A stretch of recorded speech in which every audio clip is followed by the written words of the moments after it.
Welcome to another edition of Treelawn Talks. My name is Eric Hansen, and this is our weekly spotlight on upcoming events at Treelawn Music Hall and Treelawn Social Club, which are both located at 15335 Waterloo Road in Cleveland, Ohio.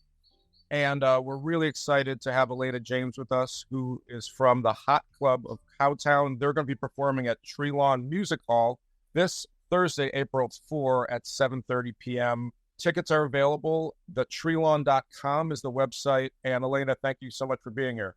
Thanks, Eric. Great to be with you. She is beaming in from beautiful Austin, Texas, and we were comparing notes about her history there. And it's obviously a great town in general and a great music town. But you're from another part of the Midwest. That's not the Midwest. You're from the Midwest originally, right? Yeah, I'm from Prairie Village, Kansas, which is it's like a Kansas suburb of Kansas City.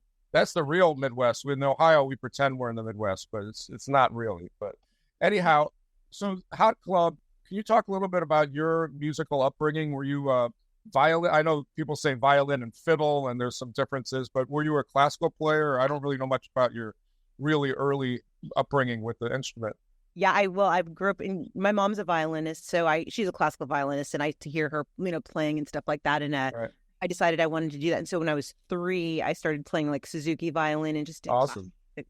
But the whole time I was growing up, my mom and my then stepdad, they played in my stepdad was in the Kansas City Philharmonic, which turned into the symphony, but they used to do a lot of like the pit orchestra shows for like traveling, Broadway shows, where they would do like the opera or the ballet. And so I kind of grew up hanging out with them backstage and going to all like chamber music and symphony shows. That was kind of like, I've just said, like, I got my hangout after the show. I got that out of the way. Like by that time I was 9 years old, I was like sick of the post-show hang. That's awesome.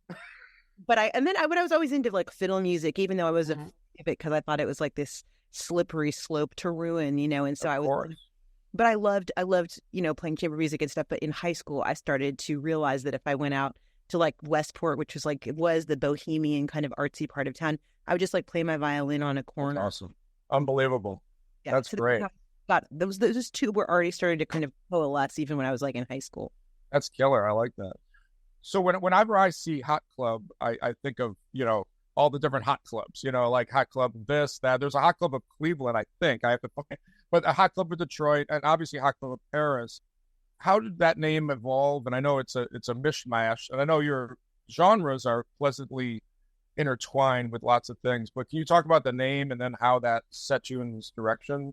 Yeah, like actually Whit, the guitar player, it's just a trio. It's guitar and fiddle. And Whit came up with that name because he was, when I met him, he was very into like, Stephen Grappelli and Django Reinhardt, the quintet of the Hot Club of France, but he was also into like, and other hot jazz violinists and guitar of that era, like Joe Venuti and Stuff Smith and stuff. But he was also into Bob Wills and sort of the early like American fiddle tunes and stuff like that. And so it actually, for people who know what the Hot Club references, it is the perfect name for the ensemble because it is this kind of like mashup, like you said, of Western music and European hot jazz. And it's the stuff that was going on simultaneously on either side of the Atlantic, That's awesome. That's where the name pretty much came from. So, and people are like, where's Cowtown? People in Fort Worth think it's, and it's like, no, it's the Cowtown of the imagination. It's not a place. Well, I just did some last minute cramming before I talked to you today.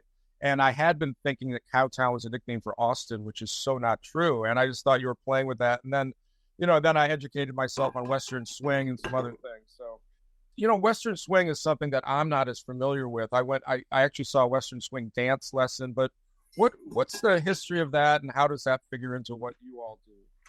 Well, as far as I understand it, which it's always an evolving thing, because I learned something about it every time I read something. I'm like, oh, is that what I do? Or that's right. Yeah, right. But like, you might say the definition of it is like when Texans were playing swing music in the 20s and 30s down here in Oklahoma, whatever, that the violin was used. It was a featured solo instrument. And so was like the steel guitar. And interestingly enough, my friend Cindy Cashbeller, do you know Cindy Cashbeller? I know the name. Yeah, I know. She's actually here staying with me this week. Oh, no way. Okay. It's like if I say anything wrong, Cindy's going to pop her head out of the desk. She's your censor, right? Yeah. But, so it's basically they were playing pop standards and stuff like that, but they were or they were swinging things like fiddle tunes and stuff that was already part of this kind of the dance tradition of this part of the country, but they were also plugging in and doing it amplified with drums, which was something new. That was what Bob Wills innovated, really, was adding drums to some of these traditional tunes and Right.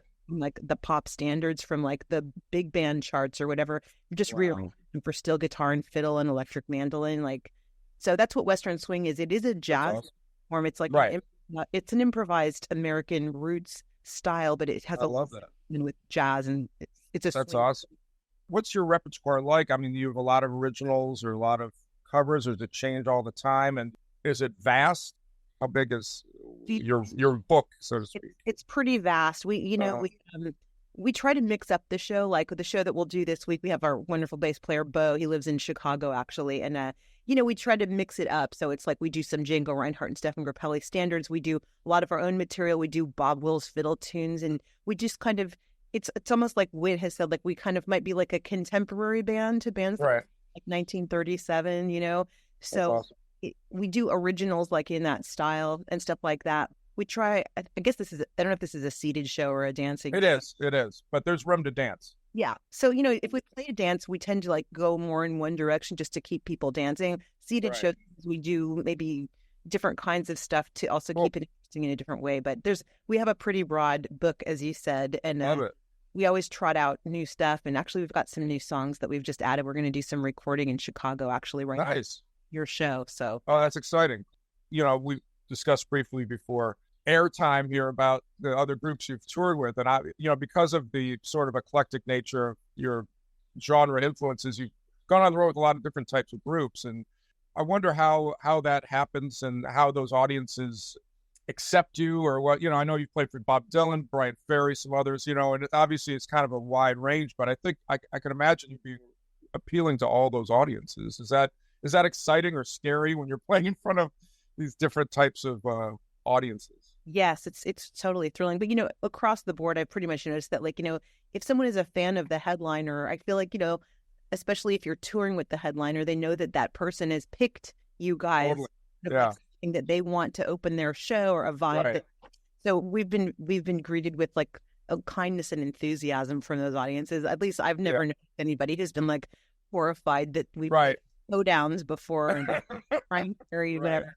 And it's nice because I think what I've noticed also is that a lot of people, their music may not overtly reflect it, but many, many of the super successful guys who are like in Willie Nelson or, Bob Dylan or Brian Ferry, that generation, they did grow up listening to like swing tunes. Absolutely.